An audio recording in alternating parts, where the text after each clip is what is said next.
Seigneur, que mes mots tellement faibles puissent, Seigneur, convaincre que tu es vraiment une personne admirable et conseillère. Et que cette parole soit confirmée dans le nom de Jésus. Aide-nous, remplis-nous ce soir. Remplis les vases que nous sommes. Au nom de Jésus. Amen. Alléluia. Voilà, bonsoir à chacun. Est-ce que vous allez bien? Amen. On est bien dans la présence du Seigneur. On est bien dans la maison de Dieu. Vous êtes au bon endroit au bon moment. Quand vous venez dans ce lieu, ne vous posez jamais la question, est-ce que c'est la volonté de Dieu? C'est toujours la volonté de Dieu. Amen. Quelqu'un dit amen à cela? Et comme j'ai dit, on parle cette semaine sur le Saint-Esprit, enfin ce mardi, puis mardi prochain. Et puis on aborde depuis quelque temps des messages occultes sur le Saint-Esprit. J'avais à cœur de partager avec vous un thème ce soir qui est important, c'est l'onction du Saint-Esprit. Qu'est-ce que l'onction? Comment fonctionne l'onction? Et comment cette onction peut être libérée dans la vie de quelqu'un? Est-ce que ça vous intéresse comme thème? Songez que ça, alléluia. En introduction, j'aimerais dire que l'onction, avant tout, n'est pas quelque chose que je dois juste chercher à recevoir, mais quelque chose que je dois chercher à donner. Ça veut dire que lorsqu'on parle d'onction du Saint-Esprit, dans les réunions, beaucoup de gens viennent, c'est un thème qui plaît, on dit l'onction, l'onction. Les gens viennent, ils sont là, ils courent après les ministères dons, etc. pour avoir l'onction. Alors que l'onction, je crois, n'est pas quelque chose que je dois chercher à recevoir pour moi, mais quelque chose que je dois chercher à donner, alléluia. Et souvent, je dis que l'onction vient dans l'action. Quelqu'un dit amen à cela. J'ai souvent vécu des moments où j'avais besoin d'onction et je voulais le recevoir, mais alors que j'ai donné, alors j'ai encore reçu davantage. Est-ce que quelqu'un peut juste dire aux enfants, voilà, un tout petit peu plus calme, merci les enfants, alléluia, vous êtes merveilleux. Super, merci ma sœur. Donc l'onction vient dans l'action. S'il n'y a pas d'action, il n'y a pas d'onction. Alléluia. On va lire ensemble deux textes, Acte 10, verset 38. Le micro n'est pas trop fort, ça va? C'est bon, super. Acte 10, 38.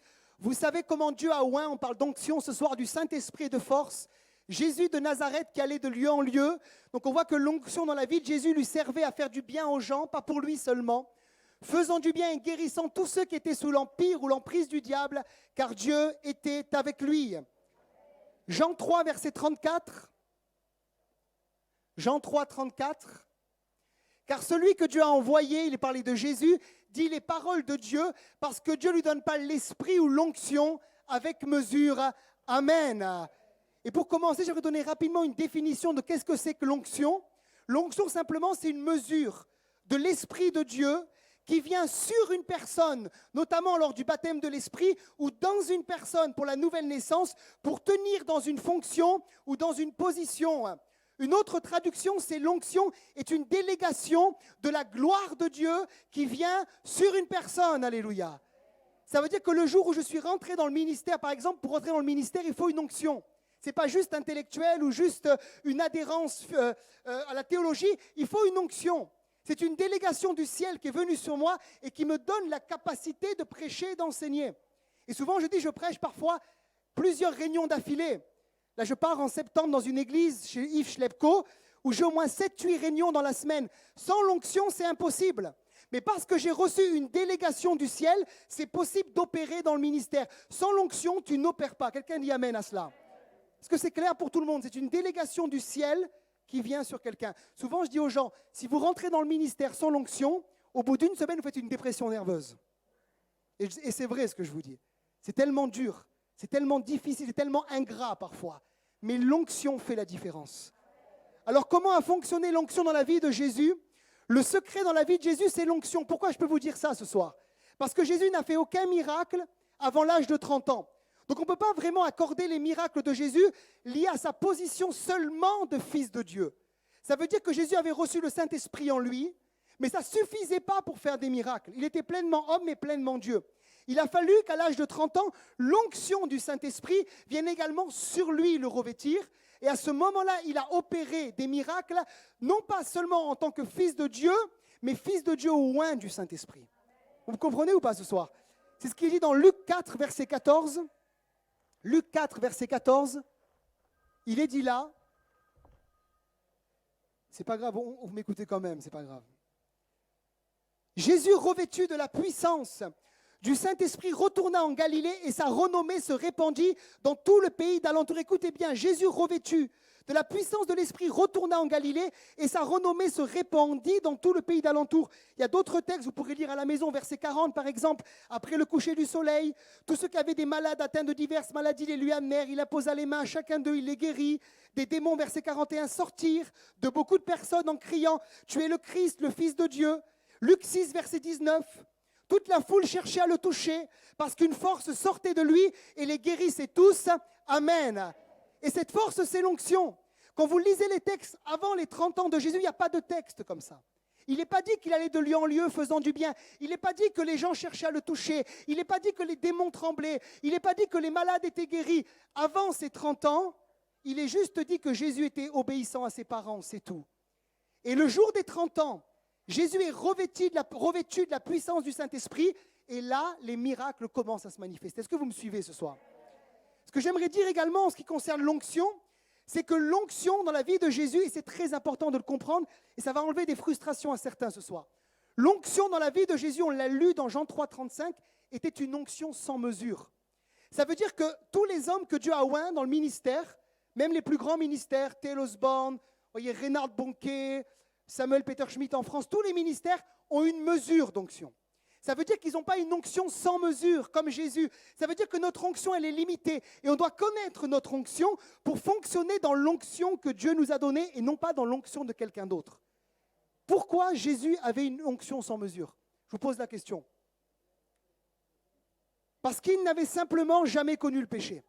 Jésus n'a jamais connu le péché, ni dans son esprit, ni dans son âme, ni dans son corps, ce qui fait que Jésus a été prophète, Jésus a été enseignant, Jésus a opéré dans la guérison, Jésus a chassé les démons. On peut dire que Jésus a presque fait les 5 ministères, parce qu'il était sans péché, il avait une onction sans mesure.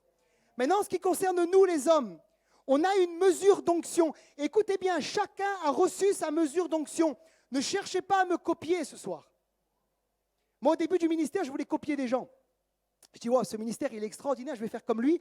Mais le problème, c'est qu'il n'y a pas le même résultat, vous comprenez? Et puis, j'ai compris qu'il y avait une onction pour Stéphane.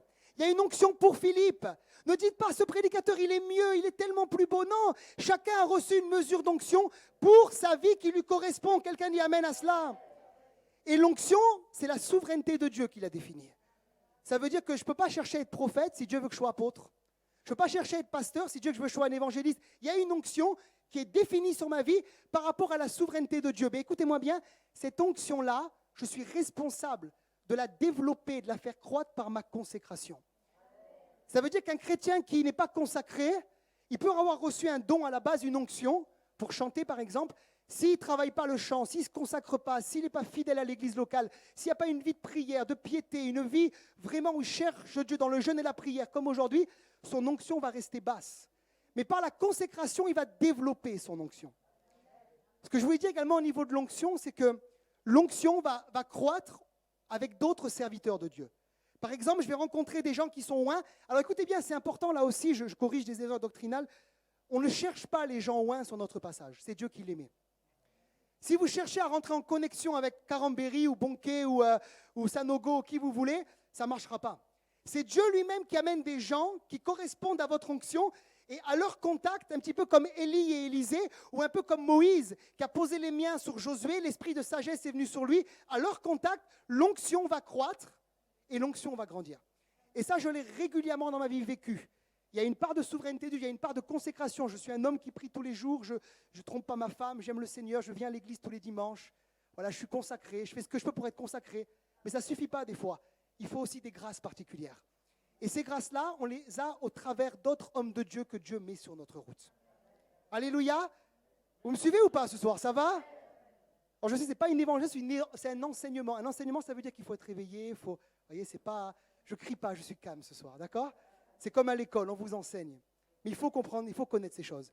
Donc l'enseignement nous amène à comprendre que l'onction donc, vient aussi au contact d'autres hommes de Dieu. Maintenant, le but de l'onction, à quoi sert l'onction? L'onction n'est pas là pour nous faire des chatouilles et des guili-guili. Vous comprenez? Certains, ils sont là, waouh, dans les réunions, power, power, alléluia, le feu, l'onction, ouh! Puis il n'y a rien dans leur vie qui produit. Ce n'est pas ça l'onction. Même ça discrédite l'onction. Moi, des fois, j'ai honte quand certains me parlent d'onction. Quand je les vois, je dis, mais ne parle pas d'onction. L'onction amène quelque chose de tangible, amène quelque chose de réel. Par exemple, dans Ésaïe 10, verset 27, il est dit, Ésaïe 10, verset 27, c'est pas grave, Audrey, ils étaient là, elle écoute la prédication, c'est bien, Audrey. Tu es une bonne étudiante, alléluia. On va te recruter pour septembre, pour l'école biblique. On va te recruter. En ce jour, son fardeau sera ôté de dessus ton épaule. Qui a des fardeaux sur lui ce soir? Écoutez bien ce qu'il y a écrit. Et son joug de dessus ton cou, et la graisse, ou une autre traduction dit l'onction, fera éclater le joug. Ésaïe 61, verset 1. Ésaïe 61, verset 1. L'Esprit du Seigneur, ou l'onction, est sur moi, et il m'a oint, l'onction, pour porter de bonnes nouvelles aux malheureux. Il m'a envoyé pour guérir ceux qui ont le cœur brisé, proclamer aux captifs la liberté et aux prisonniers la délivrance, et publier une année de grâce de l'Éternel. Quelqu'un dit Amen. Ça, c'est le but de l'onction. On ne réclame pas l'onction pour se faire des chatouilles ou se faire des guili-guili, mais on réclame l'onction pour briser des jougs. Ça veut dire que si ce soir, vous n'aimez pas les gens, vous n'aimez pas les perdus, vous n'aimez pas les malades, vous n'aimez pas les gens qui sont liés par des mauvais esprits, vous n'avez pas compassion d'eux, ne demandez pas l'onction, ça ne vous servira à rien. Mais si vous aimez les gens, demandez l'onction dans un seul but, délivrer les captifs. On l'a lu ensemble, l'onction brise le joug. C'est quoi un joug? C'est quelque chose qui est lourd, quelque chose qui est pesant. C'est par exemple, la tristesse est un joug. La dépression nerveuse est un joug. Et en France, ils sont nombreux. Vous savez, en France, j'étais en Afrique. En France, on est un des pays qui consomme le plus d'antidépresseurs et de plus de somnifères pour dormir la nuit. On a des frigos, on a des voitures, on a des maisons, on a on a un dentiste remboursé par la Sécu. On a des enfants bien, on est tout heureux. En Afrique, ils n'ont rien, ils ne sont pas dépressifs. Mais ils ont Dieu, alléluia. Et ça, c'est un joug. Et quand l'onction descend sur toi, l'onction brise le joug. J'ai vécu des délivrances par l'onction. J'étais un petit peu dépressif, moi aussi, avant. J'ai même pris des médicaments. C'est vieux, hein, ça y est au moins, hein, d'accord? Mais un jour ou l'autre, j'ai eu besoin de l'onction. On a prié pour moi et l'onction a brisé le joug. Et c'est ce que l'onction fait toujours, elle brise le joug. Quand je sens, par exemple, des fois j'essaie d'être sensible, et apprenez à être sensible. Des fois on peut se taire et on sent une onction de guérison. Ça ne sert à rien de chasser les démons. Il faut aller dans le sens de l'onction. Si c'est une onction de guérison, on prie pour les malades et l'onction brise le joug de la maladie. D'accord? Si c'est une onction de salut, ça ne sert à rien de chercher à prier pour les malades. On prêche et on crie que les gens ont besoin d'être sauvés. Et l'onction convainc de péché, brise le joug du péché et les gens sont sauvés. Donc l'onction est donnée non pas pour nous faire du bien, mais elle est donnée pour un but. Est-ce que ça parle à quelqu'un ce soir? Alléluia. J'espère que je prêche pour une personne au moins ce soir. Hein? Pour Philippe aussi. Il m'aime tellement, il veut toujours me faire plaisir. On se motive à deux. Alléluia. Donc l'onction amène toujours un fruit. Par exemple, chez l'évangéliste, qu'est-ce que l'onction va amener? Il gagne des âmes. Chez par exemple le pasteur, qu'est-ce que va amener l'onction? Il va édifier. Si par exemple quelqu'un est prophète, un véritable prophète, pas un prophète pili-pili, hein, il a une onction qui fait que les gens sont dévoilés au niveau de leur péché, convaincus, et puis souvent il y a des directions claires dans la doctrine qu'il expose, etc. Il y a une onction prophétique. Sur l'enseignant, c'est quoi l'onction d'enseignement? Il va amener des choses tellement compliquées à devenir simples dans nos vies. Ça, c'est l'onction. Moi, j'écoute des fois des enseignants, j'aime bien les enseignants, et quand je les écoute, des fois, je dis, allez, je prends ce sujet, il est tellement compliqué, je mets play sur ordinateur, et puis je dis, waouh, le gars, il explique un truc compliqué, ça paraît tellement simple quand il explique. Ça, c'est l'onction. Ça ne se crée pas. Tu ne peux pas l'inventer. Tu l'as reçu ou tu ne l'as pas reçu. Il y a l'onction, il n'y a pas l'onction. L'onction ne s'invente pas. Est-ce que vous me suivez ce soir? Maintenant, j'ouvre une parenthèse pour les chrétiens du 21e siècle. Si quelqu'un se dit prophète, voilà, je suis prophète, je suis pasteur, je suis apôtre, mais dans mon église, j'ai 3 chats et 2 moutons. C'est confus, ça se divise, ça se redivise, Ce n'est pas une onction. C'est un gars qui s'est autoproclamé, pardon. Si quelqu'un se dit évangéliste et qu'il a fait 2 baptêmes dans sa vie, il n'est pas évangéliste. Ok? Vous regardez mon père, il a une onction d'évangéliste, ça fait 40 ans qu'il baptise des gens. Il va à la prison, il n'y avait rien. Et aujourd'hui, il y a 40 personnes au culte tous les samedis. Ça, c'est l'onction. Un gars qui se dit prophète, qui donne 10 paroles, et sur les 10 paroles, il y en a une qui est juste, il n'est pas prophète. Il peut se tromper, on est des hommes, on peut tous se tromper.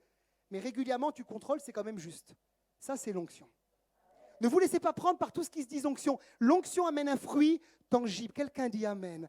Si vous devez retenir ça, retenez que ça. L'onction amène un fruit. L'onction également n'est pas une manifestation. Merci pour l'enfant, alléluia. L'onction n'est pas une manifestation. L'onction, écoutez bien, c'est important, est une personne. Souvent, on dit l'onction est une manifestation. Les gens tombent, les gens rient, les gens poussent des cris, il y a l'onction. Wouh! Mais non, c'est une manifestation, ce n'est pas l'onction. L'onction, des fois, est là, il ne se passe rien de spécial, de visible, mais l'onction est quand même là. Et l'onction n'est pas une manifestation, elle peut entraîner des manifestations, mais l'onction est une personne, c'est la troisième personne de la Trinité qu'on appelle le Saint-Esprit. Je parlais avec quelqu'un qui me disait, mais non, mais l'onction et le Saint-Esprit, c'est deux personnes. Mais j'étais fou, quoi. Je dis, l'onction, c'est la manifestation du Saint-Esprit en action. Mais l'onction est une personne. Par exemple, ce soir, il y avait la présence de Dieu. Qui a senti la présence de Dieu? Ok, si on est ouvert, vous savez, dans les réunions qu'on a à l'église, je ne suis pas pour vous vanter notre église, elle a des défauts, hein, mais ce n'est pas compliqué de sentir la présence de Dieu. On est toujours tous ouverts à l'onction. Donc quand tu es ouvert, tu la ressens. Quand tu es fermé, tu ne la ressens pas. Voilà, je ferme la parenthèse. Donc ce soir, elle était là. Ok? Je n'ai pas dit, oh, il y a l'onction, il y a l'onction. J'ai dit, oh, il y a le Saint-Esprit. Mais c'est la même chose. Vous comprenez? J'aurais pu dire, il y a l'onction, mais je dis, il y a le Saint-Esprit, c'est plus, vous voyez? Mais c'est la même chose. L'onction, le Saint-Esprit, c'est la même chose. L'onction brise le joug, c'est le Saint-Esprit qui brise le joug. Ce n'est pas deux personnes différentes, c'est une personne qui agit. Et qui glorifie toujours Jésus. Vous me suivez ou pas? Ça va? Est-ce que je prêche pour quelqu'un? Encouragez-moi, parce que là, j'ai l'impression que... Voilà, bon, ça va. Bon. Comment fonctionne l'onction? Moi, je pourrais parler des heures de ça. C'est un de mes sujets favoris. J'essaie de comprendre. Il y a des mystères, des fois, qui nous dépassent. Il y a des hommes de Dieu, vous les voyez, ils sont là, ils ont une église de 10 personnes, de 15 personnes. Et puis tout d'un coup, ils sont 300, ils sont 1000, ils sont 10 000. Ils ouvrent des télévisions, ils ouvrent des chaînes, ils guérissent des malades. Tu te dis, mais c'est quoi le secret? C'est l'onction. Maintenant, il faut savoir comment ils l'ont reçu. Et c'est ça qui est intéressant. Bon, je laisse la suite pour vous maintenant. Alléluia. Maintenant, l'onction, comment elle fonctionne? Je parle d'un homme qui s'appelle John J. Lake. Qui connaît John J. Lake? On l'a appelé l'apôtre de l'Afrique. Il a eu des guérisons extraordinaires à tel point que lorsqu'on enterrait des gens qui étaient malades, qui avaient la lèpre par exemple, lui, il les enterrait sans jamais être contaminé. Il était plein de l'onction. Il était plein de l'Esprit. Et lui, il dira ces choses-là, il dira, la puissance du Saint-Esprit est dans le monde spirituel, ce que l'électricité est dans le monde physique. Elles sont gérées par les mêmes lois. Et je rappelle que l'électricité, parce qu'on compare l'électricité et l'onction, a toujours existé. Elle a toujours existé. Même à l'époque où ils se chauffaient au bois, là, voyez, et avec la pierre, l'électricité existait déjà. Mais le premier qui a compris que l'électricité existait, c'est un homme qui s'appelle Benjamin Franklin. Un jour, il était avec son cerf-volant, il a pris la foudre, il a dit « Waouh, il y a une puissance dans l'atmosphère qui existe, mais on ne le sait pas. » Ça, c'est l'onction. Elle a toujours été là, elle est là, elle est présente. Maintenant, on n'a pas les yeux pour la voir, mais moi, je sens sa présence, il est là, le Seigneur. Ça, c'est l'onction, elle est toujours présente. Maintenant, il y a quelqu'un qui est allé plus loin que Benjamin Franklin. C'est un homme qui s'appelle, je crois que c'est Thomas Edison. Il va exploiter l'électricité et pour cela, il va comprendre que pour l'exploiter, il faut ce qu'on appelle un conducteur. Qui est électricien dans ce lieu? Il n'y a pas un électricien? Non? Alors, quel est le conducteur qu'il faut utiliser? C'est le cuivre. Il a compris qu'avec le cuivre, on pouvait utiliser l'électricité. Suivez-moi bien, je vous amène quelque part ce soir. C'est la même chose pour l'onction. L'onction est disponible, mais il nous faut ce qu'on appelle le cuivre. Il nous faut ce qu'on appelle le bon conducteur pour que l'onction puisse se manifester. Et le bon conducteur, vous le connaissez, c'est quoi ce soir? C'est la foi. C'est la foi. La foi, c'est le cuivre. L'onction, c'est l'électricité. S'il n'y a pas de foi, l'onction est là dans une réunion, mais il n'y a rien qui se passe. Et c'est pour ça qu'il y a des gens qui viennent toutes les réunions, toute leur vie, mais il n'y a jamais rien qui se passe. Parce que l'onction est là, mais la foi n'est pas là. Vous savez, j'ai réfléchi, j'ai analysé, je suis un homme qui cherche un petit peu à comprendre. J'étais en Afrique. Les messages que je vous prêche là, je prêche les mêmes en Afrique. Je n'ai pas changé mon message pour l'Afrique. Oui, un peu plus long, on prêche 1h30 là-bas. C'est comme ça, c'est culturel. Je prêche le même message. Comment vous comprenez que j'appelle les gens devant et que les gens tombent, les gens sont délivrés de démons, des aveugles voient. Mon père a prié pour une femme sourde qui a entendu. J'ai prié pour une dame en Afrique qui était tenue par des dizaines de démons. Elle était insomniaque, folle. On l'a ramenée à Sainte-Marie. On a prié le soir, elle vient à la rencontre en plein air, elle est guérie. On prie pour une dame qui a un pied beau, elle est guérie. Mais comment vous expliquez ça? Est-ce que c'est l'onction qui change? C'est la foi. Et s'il n'y a pas de foi, il n'y a pas d'onction qui se manifeste. En tout cas, pas d'onction qui guérit, qui libère, qui touche les gens. Regardez la femme à la perte de sang. Par exemple, c'est la preuve. Dans Marc 5, versets 29 et 30, il est dit qu'au même instant où elle touche Jésus, la perte de sang s'arrêta. Elle sentit dans son corps qu'elle était guérie de son mal. Jésus connut aussitôt en lui-même qu'une force, la force et l'onction, était sortie de lui. Et se retournant au milieu de la foule, il dit, qui m'a touché ? Et les disciples vont dire, mais tu dis ça, mais Jésus, il y a tout le monde qui te touche. Non. J'ai senti une force sortir de moi. Il y a une onction qui est sortie de moi. Donc quelqu'un m'a touché avec le cuivre. Quelqu'un m'a touché avec ce quelque chose qui fait la différence qu'on appelle le conducteur. C'est ce qu'on appelle dans le monde spirituel la loi de contact et transmission. Il y a un contact de foi, il y a une transmission. Il n'y a pas de contact, il n'y a pas de transmission. Il n'y a pas de foi, il n'y a pas d'onction qui se manifeste en tout cas. Vous me comprenez ou pas ? Je vous pose la question, qui à part Jésus sur terre a été le plus loin ? La Bible l'appelle Jésus-Christ. Christ en grec, c'est Christos, qui veut dire celui qui est loin.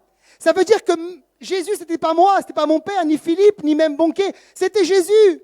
C'était vraiment celui qui était loin à la perfection. Il avait une onction sans mesure. Comment ça se fait que dans une foule, il y a Jésus qui passe, il n'y a qu'une seule guérison ?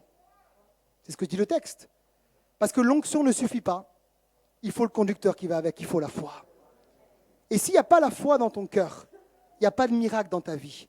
Écoutez bien, frères et sœurs, laissez les enfants et écoutez-moi. La foi, vous êtes responsable de la développer. Ça veut dire que la foi, ce n'est pas un don de Dieu. Il y a le don de foi, mais ce n'est pas ça que je parle. C'est la foi pistis, la foi que Dieu met en nous par la nouvelle naissance. Cette foi-là, si vous lisez jamais la Bible, si vous venez à l'église une fois toutes les morts d'évêques, si vous priez juste pour dire « Seigneur, bénis ce repas au nom de Jésus, Amen », votre foi, elle est zéro. Ça veut dire que votre foi, elle est toute petite. Et elle n'arrive pas à attraper les choses de l'esprit. Celui qui vient dans ce lieu se nourrit régulièrement, celui qui cherche le Seigneur, je ne dis pas non plus de jeûner pendant 10 heures, mais qui vraiment est sérieux avec les choses de Dieu, qui prend le temps de se nourrir, qui prend le temps de comprendre, de prier, qui se lève le matin, qui vient louer le Seigneur au culte, qui vient le mardi soir, celui qui veut une vie un peu plus qu'une vie religieuse. Celui-là, il est en train de développer cette foi. Et des fois, il n'y a rien qui se passe. Et puis un jour, cette foi va rencontrer l'onction. Et le miracle va se passer. Le miracle va se passer. Je le crois, tout le monde, quand quelqu'un dit Amen. Des fois, les gens me disent, priez pour moi, mais ils n'ont pas de foi. Qu'est-ce que vous voulez que je fasse ? Ils lisent jamais la Bible, ils viennent jamais à l'église, et puis on doit prier. Reçoivent power, et puis tout est réglé. Mais non. Tu développes ta foi, nous on prie pour toi, et la foi et l'onction se rencontrent, et le miracle a lieu. Oh, quelqu'un dit Amen ce soir. Merci Bonnie. On parle d'Afrique, alléluia. Le feu, alléluia. L'onction donc est toujours disponible. Donc, je traduis pour terminer ce point, après j'ai un autre point, après on prie. Je ne suis pas trop long ce soir. Mais l'onction, c'est l'électricité, on a vu ça. Tu veux de l'onction, mets les doigts dans la prise. C'est pas compliqué, hein ? Branche-toi, alléluia. Moi j'ai une petite fille, là, et j'ai acheté des caches parce qu'elle avait toujours les doigts dans la prise, ça me faisait peur. Papa. Je dis non, enlève ta main. Et maintenant je mets les caches pour protéger la prise. Parce que si elle prend un coup de jus, elle va sauter. Et tu as certains, ils ont besoin de prendre un coup de jus ce soir. Parce qu'ils ne mettent jamais les doigts dans la prise, vous voyez ? Bon, je ferme la parenthèse, allez, je continue. Il faut enlever le cache, alléluia. Ça, c'est pas mal, ça. Gloire à Dieu, mon frère, tu suis, il faut enlever le cache.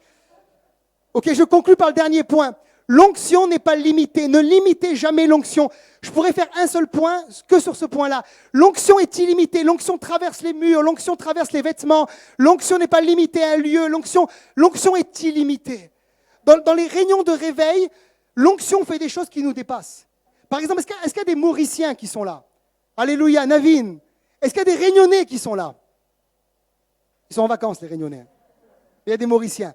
Il y a un apôtre qui s'appelle Aimé Cizeron.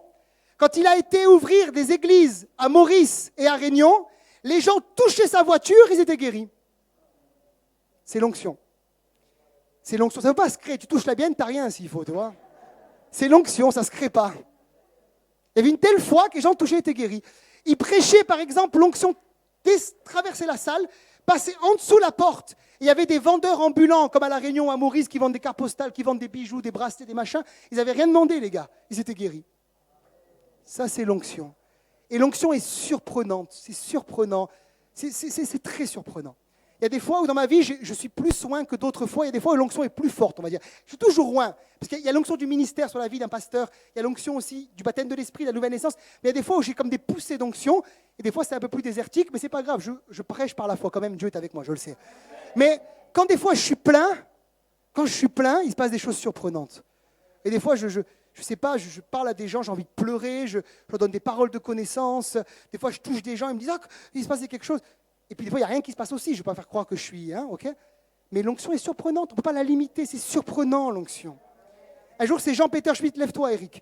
C'est Jean-Peter Schmitt. Il fait comme ça une réunion pour les nouveaux convertis. Il y avait un chrétien baptisé qui fumait encore la cigarette. Papa Jean, il lui dit « Oh, viens, je t'embrasse ». Le gars, il lui dit « Non, j'ai un rhume, j'ai de l'asthme ». « Mais si, alléluia ». Hop, il fait ça. Un esprit le quitte, il est guéri de la cigarette, le gars. Ça, c'est l'onction. Merci, Eric. Tu fumes plus, je le sais. Alléluia. Vous voyez ? Ça, c'est l'onction. Elle est illimitée. Et quelques textes le prouvent. 2 Rois, chapitre 13 et verset 20. Élie mourut, et on l'enterra l'année suivante. Des troupes de Moabites pénétrèrent dans le pays, verset 21.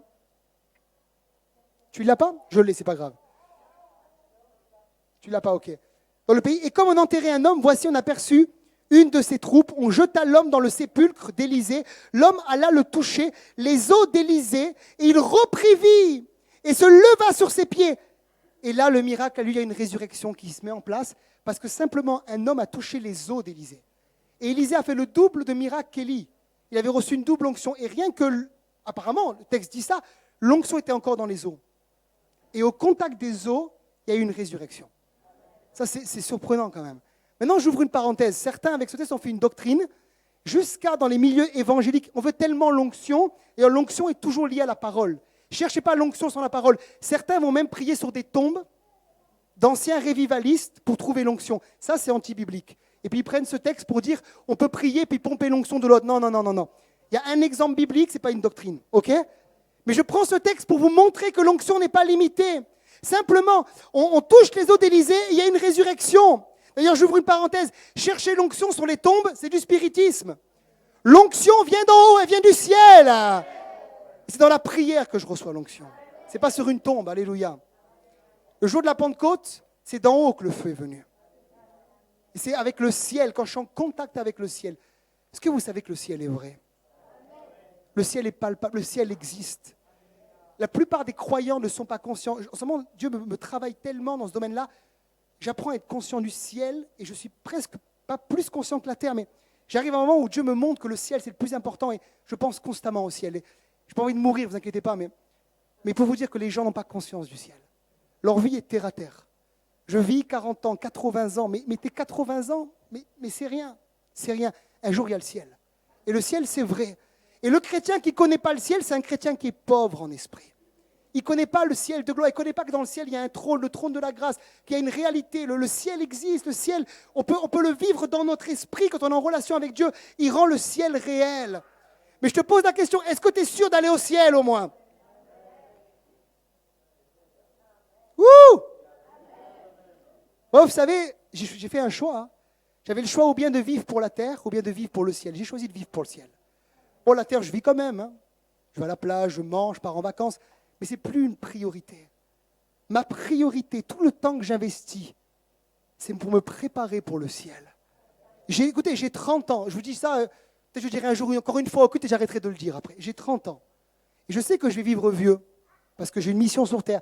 Mais si Dieu me dit, tu rentres ce soir, mais je ne suis pas dégoûté du tout. Wouh! Ok, Seigneur, pas de problème, on y va. Est-ce qu'il y en a d'autres qui sont comme moi ce soir? Ou certains, c'est les grippes sous la terre, hein, Monaco. Mais laisse-le, ton Monaco, alléluia. Bois-toi un Monaco. Non, je rigole, c'est bon. Pense au ciel et les yeux fixés vers le ciel. Et l'onction vient du ciel. Quelqu'un dit Amen ce soir. Alléluia, je termine.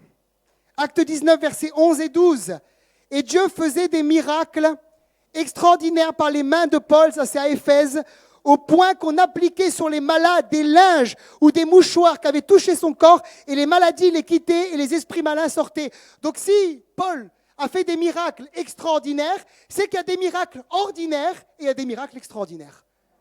Et ça encore une fois, c'est quand l'onction est grande. Vous savez, à Éphèse, Philippe disait tout à l'heure à midi qu'à Éphèse, il y a eu un souffle de l'esprit.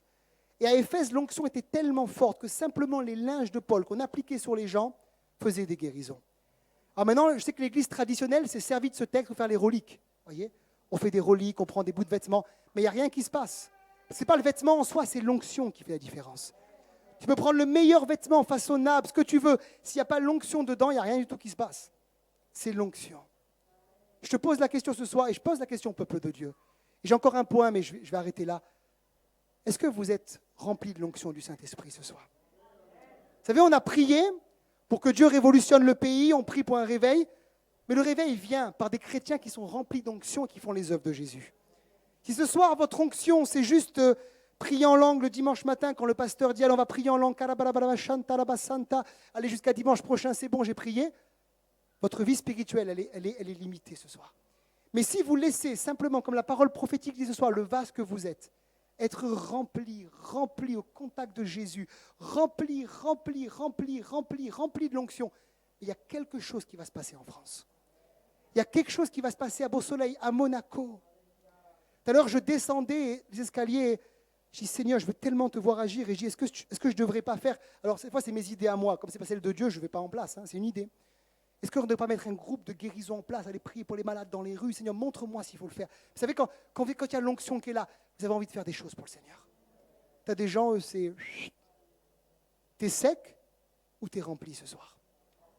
Ça coule ou ça ne coule pas? Tu peux jouer avec le monde, mais tu ne joues pas avec Dieu. Ou tu es plein ou tu n'es pas plein ce soir. Et si tu n'es pas plein, tu ne pourras jamais, écoute-moi bien, jamais faire les œuvres de Jésus. J'ai mangé une fois, et je termine par ce dernier témoignage avec un pasteur.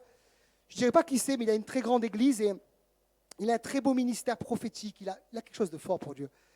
J'étais jeune, j'avais 18 ans, et 19 ans, et je dis à Dieu, Seigneur, je vais le rencontrer, donne-moi une parole. Seigneur, quelle est une direction? Donne-moi quelque chose. Il a bien une parole pour moi. Dis quelque chose. Et j'ai mangé avec lui, et tout le repas, j'étais là.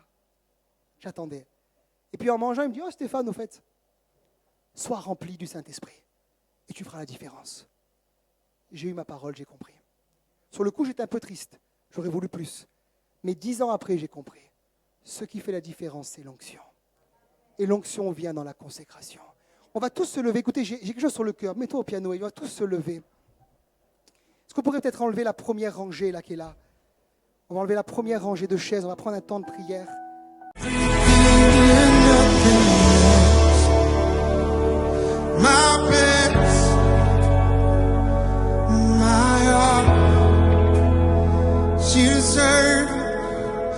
You deserve my